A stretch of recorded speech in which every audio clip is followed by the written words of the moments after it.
Astrologer অনন্যাদি YouTube চ্যানেলে আপনাদের সবাইকে স্বাগত। আজকে কি নিয়ে বলবো বলুন তো? আপনারা তো জানেনই আমি এক একদিন এক একটা নিয়ে বলি এবং আপনারাও কমেন্টস করেন, বলেন যে দিদি এইটা বলবেন ওইটা বলবেন।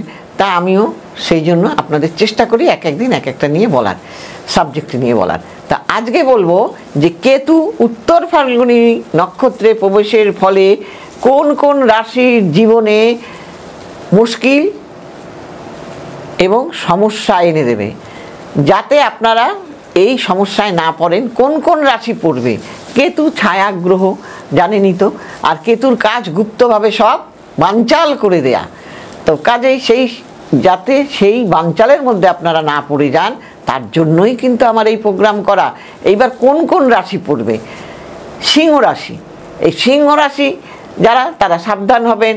স্বাস্থ্যের বিষয়ে সমস্যা হতে পারে, ব্যবসায় লোকসান হবে, পরিবারের মধ্যে তিক্ততা এবং মতবিরোধ তৈরি হয়ে যাবে।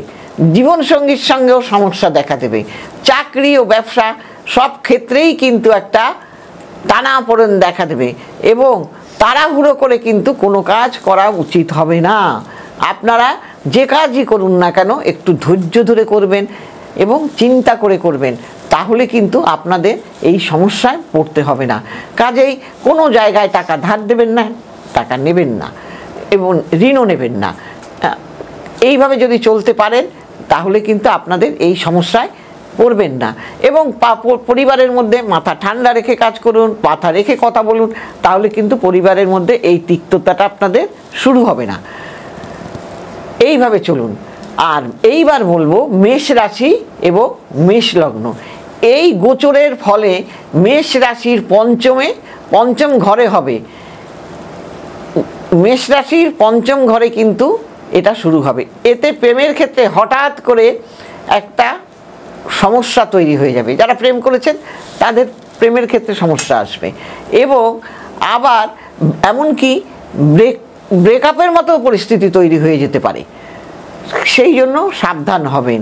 আবার আপনাদের তো সাড়ে সাথী চলছে, সেই কারণে মানসিক, শারীরিক, আর্থিক সব দিকটাই খারাপ যাবে। মাথা ব্যথা হতে পারে, মাথা নিয়ে সমস্যা হতে পারে। এইগুলো বিষয় কিন্তু আপনারা সাবধান থাকবেন। পরিবারের সঙ্গেও অকারণে ঝঞ্ঝাট হয়ে যেতে পারে। সব সময় একটা মানসিক টেনশনের মধ্যে আপনারা থাকবেন।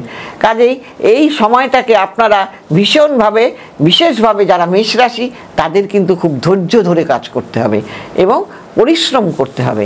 পরিশ্রম করলে কিছুটা ফল তো আপনারা পাবেনই। কাজেই কিন্তু মাথা ব্যথাজনিত সমস্যা হবে, ডাক্তার দেখাবেন, ঠিক হয়ে যাবে, কোনো সমস্যা নেই। কাজেই সেই জন্য কিন্তু যেহেতু সাড়ে সাথী, সেই জন্য আপনাদের একটু বেগ দেবে। এবার তুলা রাশি। এই যোগের ফলে কি হবে? দাম্পত্য জীবন কিন্তু আপনাদের তছনছ হয়ে যেতে পারে। ব্যবসায় বিনিয়োগ করবেন না। ব্যবসায় যদি বিনিয়োগ করেন তাহলে লোকসানের খাতায় নাম লেখাতে হবে। এইবার কি হবে? যে যাদের নাকি সন্তান আছে, তাদের সন্তান নিয়ে সমস্যা তৈরি হয়ে যাবে। কাজেই সেই সব দিকেও একটু নজর রাখবেন। এবং যারা নাকি সিরিয়াল করছেন, নাটক করছেন, অভিনয় করছেন, তারাও কিন্তু একটু ভেবেচিন্তে কাজ করবেন, তা না হলে আপনাদের ক্ষেত্রেও সমস্যা আসতে পারে।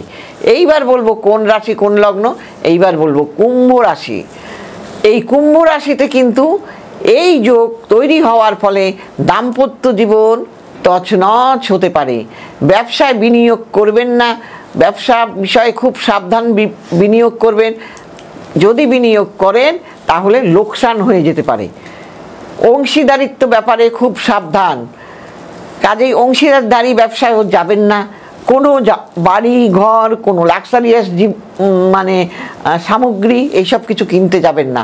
এইগুলো কিনলেই লোন করে কিন্তু আপনারা ডুবে যাবেন। অতএব এই বিষয়ে সাবধান থাকবেন। শরীর স্বাস্থ্য নিয়ে সাবধান থাকবেন। আর নিচের অংশে কোমরের দিকে কিন্তু পা থেকে কোমরের নিচে আপনাদের একটা ব্যথা হতে পারে, প্রবলেম হতে পারে। অতএব যা করবেন ভেবেচিন্তে করবেন। এই সময়টা আপনাদের জন্য ভালো নয়। পা থেকে কোমরের মধ্যে খুব সাবধান হয়ে চলাফেরা করবেন, যাতে এই ব্যথাটা আপনাদের এতটা বেগ না দেয়। কাজে সবাই ভালো থাকবেন। যাদের কিনা আমার এই প্রোগ্রাম ভালো লাগবে, তারা নিচে যাওয়া স্কলে আপনারা দেখে মনে হবে যে অনন্যাদিকে দেখাবো, আপনারা ফোন করবেন। আর অনন্যাদি দীর্ঘ